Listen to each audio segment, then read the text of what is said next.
There are fundamentally two huge games in life that people play. One is the money game.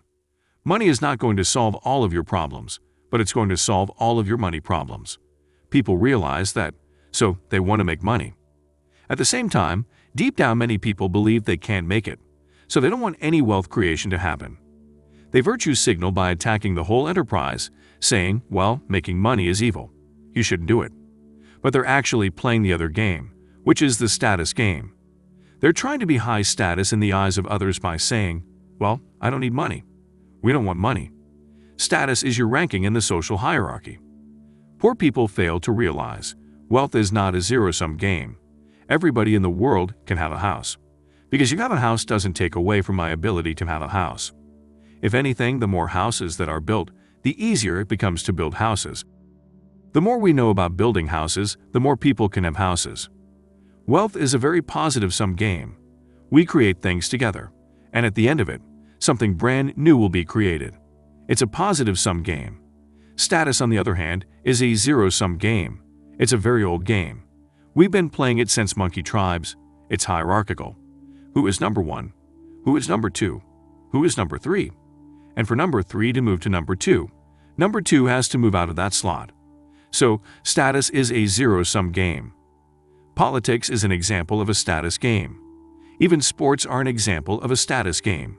To be the winner, there must be a loser. Fundamentally, I don't like status games. They play an important role in our society, so we can figure out who's in charge. But you play them because they're a necessary evil. On an evolutionary basis, if you go back thousands of years, status is a much better predictor of survival than wealth. You could not have wealth before the farming age, because you could not store things. Hunter and gatherers carried everything on their backs. Hunter and gatherers lived in entirely status-based societies. Farmers started going to wealth-based societies. The modern industrial economies are much more heavily wealth-based societies. People creating wealth will always be attacked by people playing status games.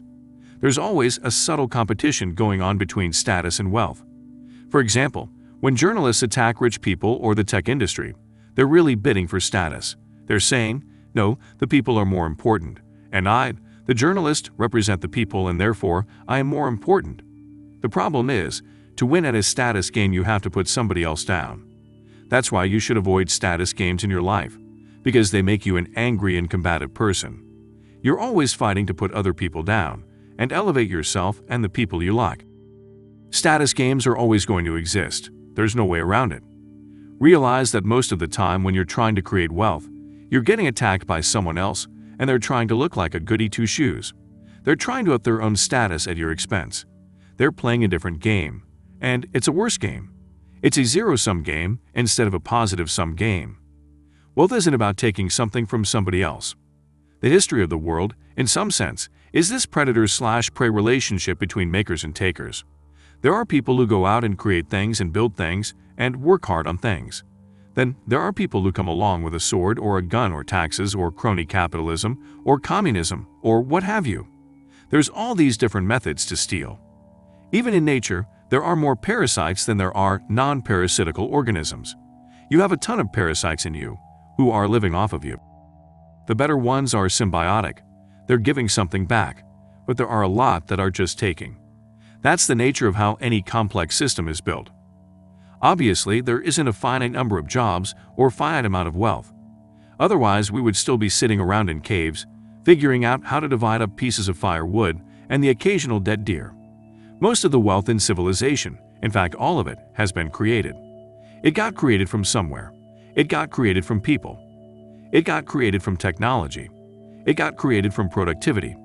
It got created from hard work. This idea that it's stolen is this horrible zero-sum game that people who are trying to gain status play. But the reality is everyone can be rich. We can see that by seeing that in the first world, everyone is basically richer than almost anyone who was alive 200 years ago. 200 years ago, nobody had antibiotics.